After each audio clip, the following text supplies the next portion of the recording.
വീണ്ടും നയൻ സ്റ്റോക്കിലേക്ക് സ്വാഗതം. അലീന തൻ്റെ മകളാണ് എന്ന സത്യം അറിഞ്ഞതിന് ശേഷം വൈജയന്തിക്ക് വല്ലാത്തൊരു വാശിയിലാണ് ബാലചന്ദ്രനോടും തൻ്റെ കുടുംബക്കാരോടും. കാരണം അലീനയെ തൻ്റെ മകളായി തൻ്റെ കയ്യിൽ കിട്ടണം. തൻ്റെ ഭർത്താവും തൻ്റെ കുടുംബക്കാരും തന്നെയാണ് അതിന് തടസ്സമായി നിൽക്കുന്നതും. അതുകൊണ്ട് തന്നെയാണ് വൈജയന്തി വക്കീലിൻ്റെ സഹായം തേടാമെന്ന തീരുമാനത്തിലേക്ക് എത്തുന്നത്. അല്ലാതെ അവരോടെല്ലാവരോടും പൊരുതി നിൽക്കാൻ തന്നെ കൊണ്ടൊറ്റയ്ക്ക് ആവില്ലെന്ന് വൈജയന്തിക്ക് മനസ്സിലാവുകയാണ്.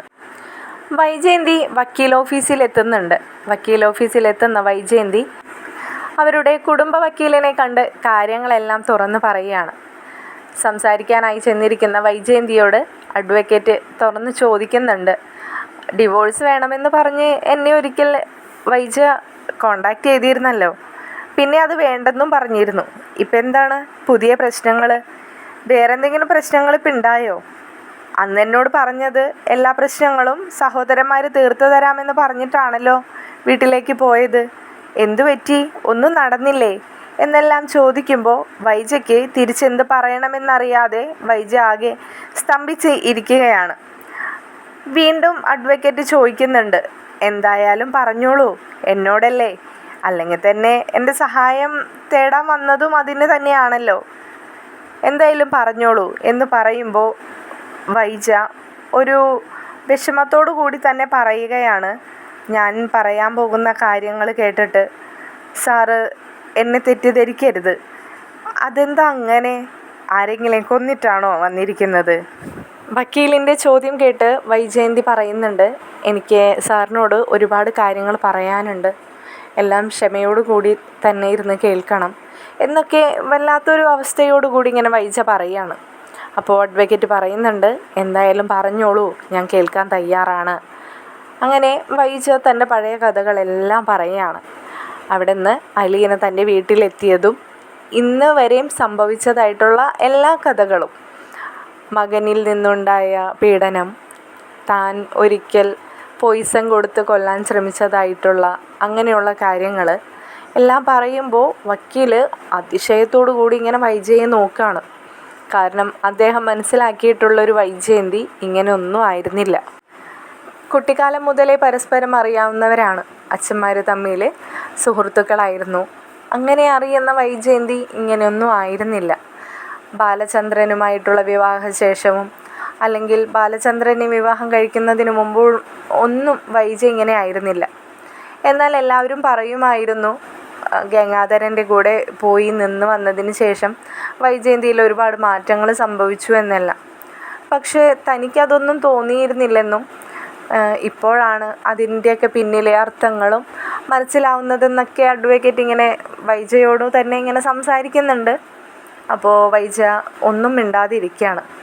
അപ്പോൾ വൈജ ചോദിക്കുകയാണ്, എനിക്കിനി എന്താണ് ചെയ്യാൻ കഴിയുന്നത്? എന്നെ സഹായിക്കാൻ വേറെ ആരുമില്ല.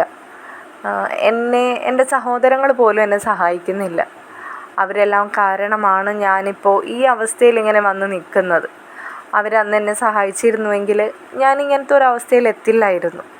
കാരണം അവർക്കെല്ലാവർക്കും സാമ്പത്തികമായിട്ടൊക്കെ മുന്നിൽ നിൽക്കുന്നൊരു ഫാമിലിയാണ് എൻ്റേത്, അറിയാലോ. അപ്പോൾ എന്നിട്ടും അവരുടെ കുടുംബമഹിമ മാത്രം നോക്കി എൻ്റെ കുഞ്ഞിനെ എന്നിൽ നിന്നും അകറ്റി.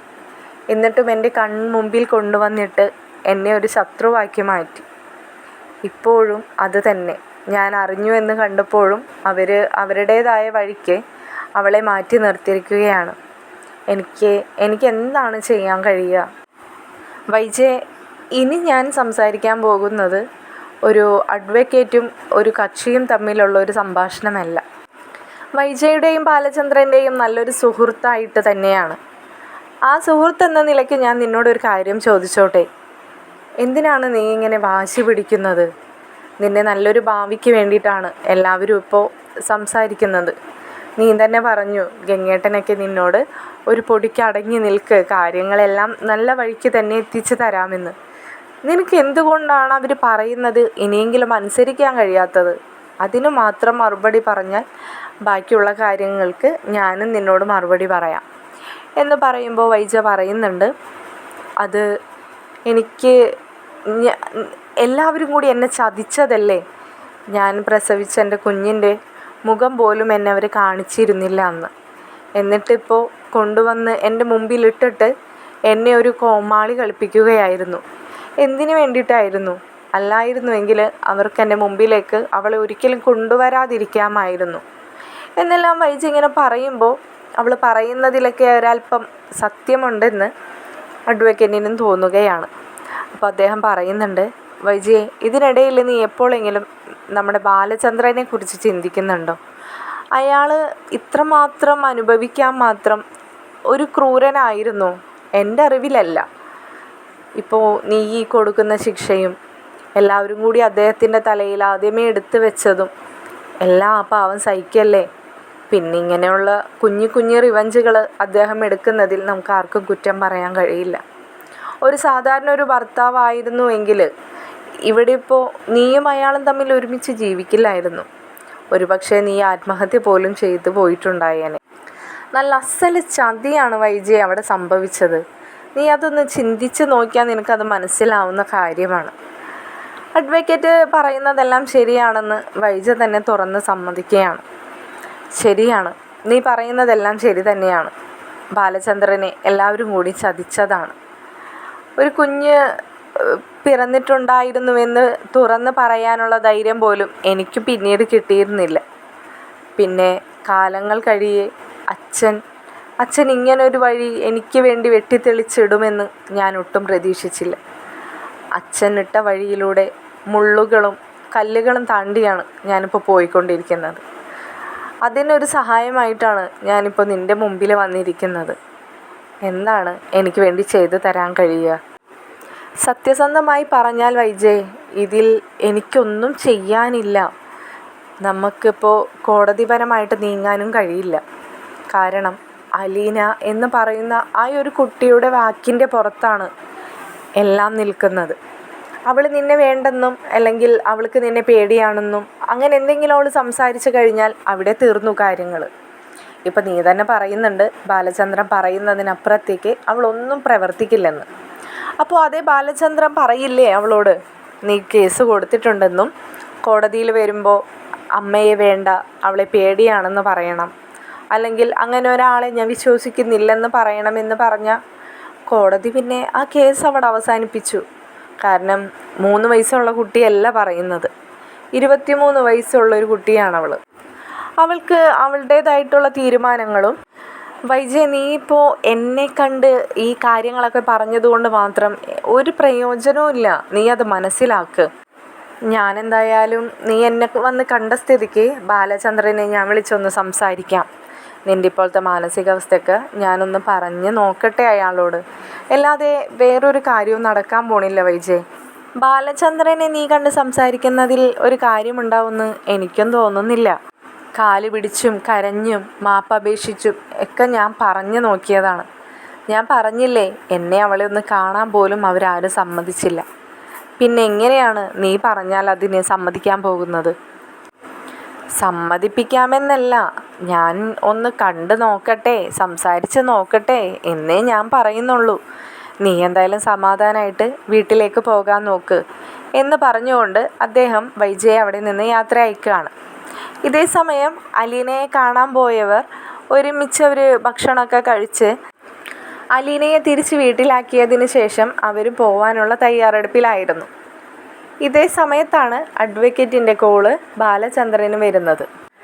ബാലചന്ദ്രൻ കോൾ എടുക്കാൻ നേരത്ത് അഡ്വക്കേറ്റാണെന്ന് മനസ്സിലാക്കിയ ബാലചന്ദ്രൻ അവരോട് പറയുന്നുണ്ട്, ആ ഇത് നമ്മുടെ സുരേന്ദ്രൻ വക്കീലാണല്ലോ, ഇവനെന്താണ് ഈ സമയത്ത്, കുറേ നാളായല്ലോ വിളിച്ചിട്ട് എന്ന് പറഞ്ഞുകൊണ്ട് ഫോൺ എടുക്കുകയാണ്.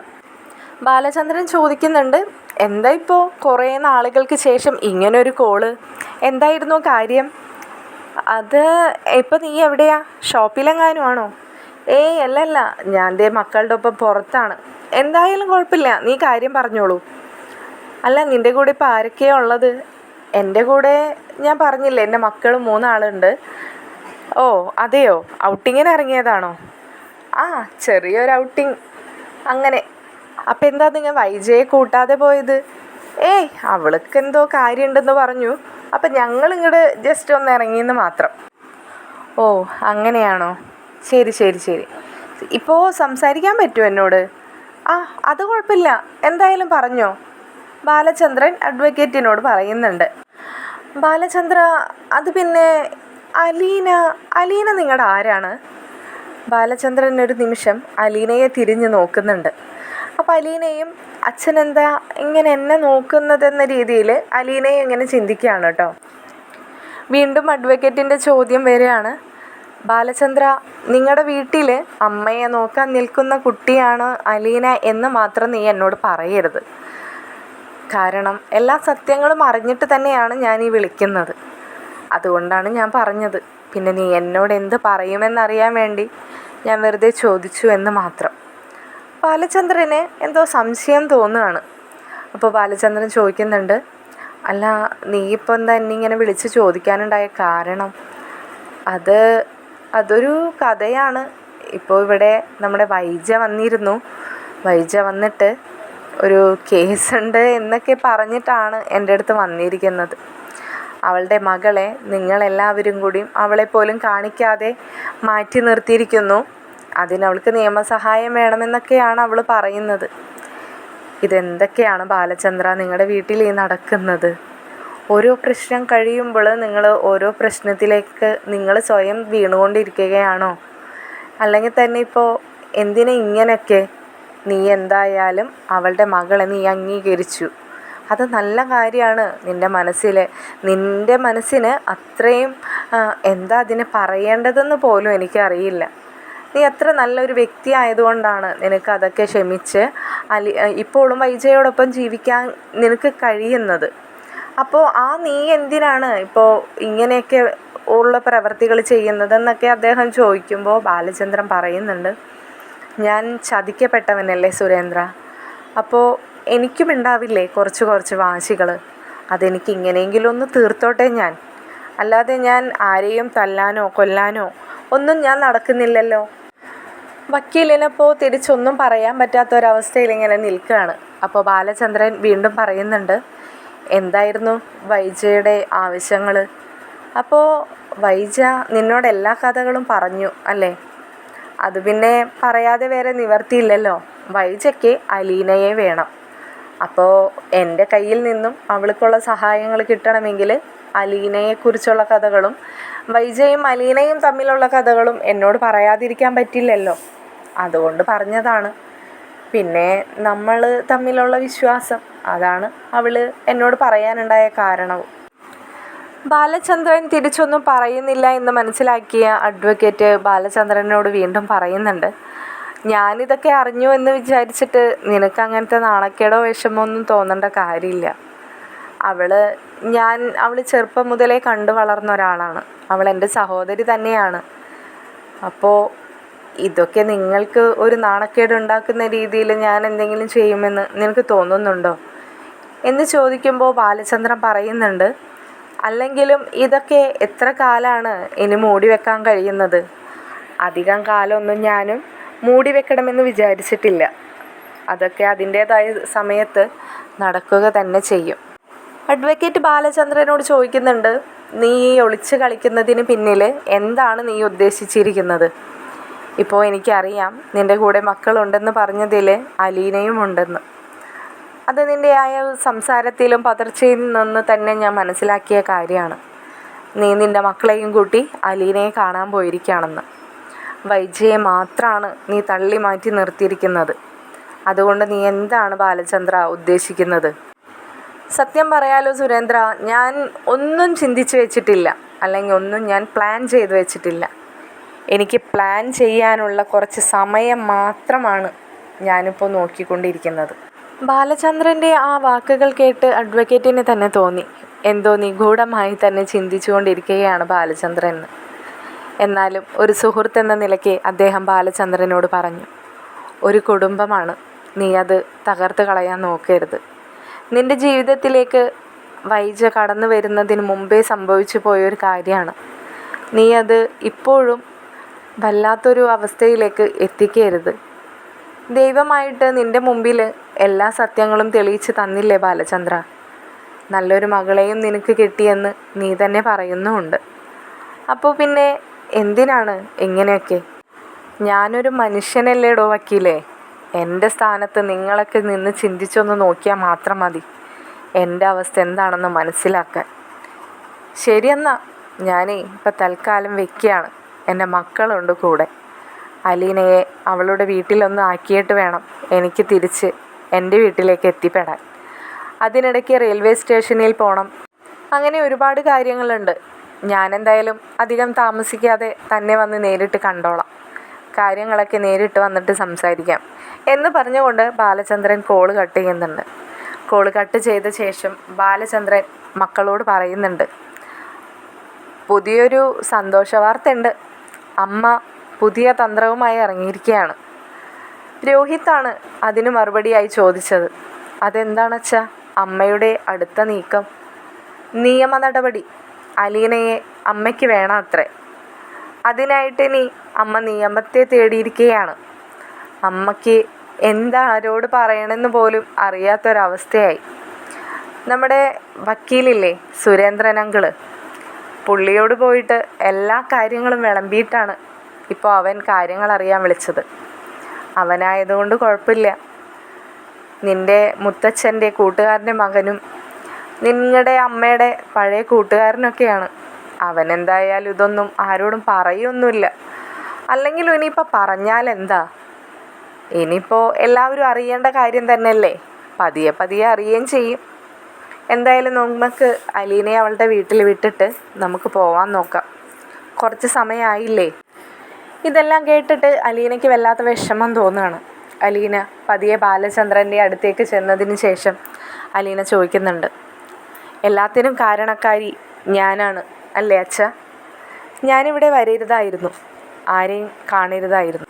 ഒരിക്കൽ രോഹിത്ത് പറഞ്ഞതുപോലെ ഞാൻ വന്നതാണ് ഈ വീട്ടിൽ ഇത്രയും വലിയ പ്രശ്നങ്ങൾക്ക് കാരണം.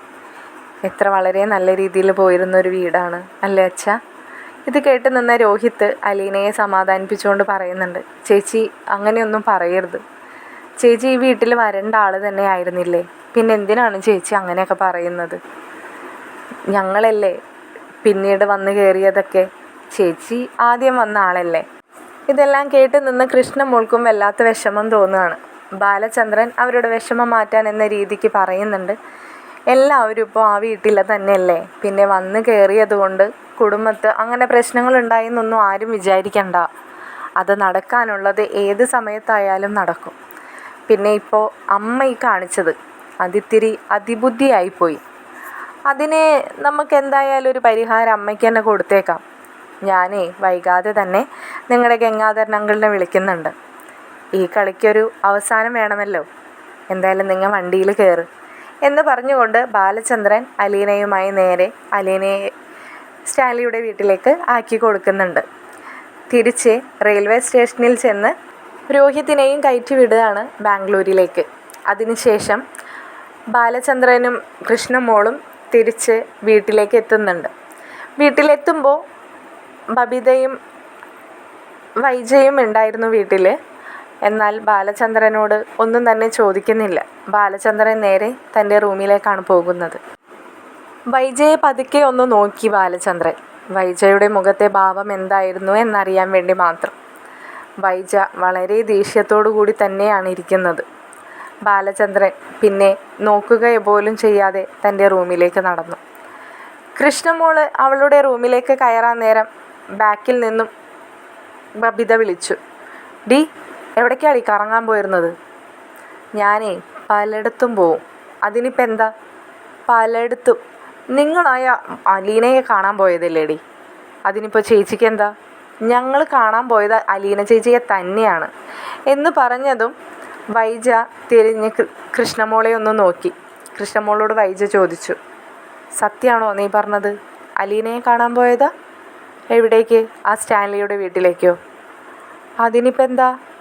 ചേച്ചിയുടെ അച്ഛൻ്റെ വീടല്ലേ അത്? അതായത് ചേച്ചിയുടെ വീട്. അപ്പോൾ ചേച്ചിയുടെ വീട്ടിൽ ഞങ്ങൾക്ക് പോകുന്നതിന് എന്താ കുഴപ്പം? അപ്പോൾ രാവിലെ ഞാൻ ചോദിച്ചതോ നിങ്ങളുടെ ഒപ്പം ഞാനും വന്നോട്ടേന്ന്. അപ്പോൾ നിങ്ങൾ അങ്ങോട്ടല്ല പോണതെന്നല്ലേ പറഞ്ഞത്? ആരോട് ചോദിച്ചു? ആര് പറഞ്ഞു?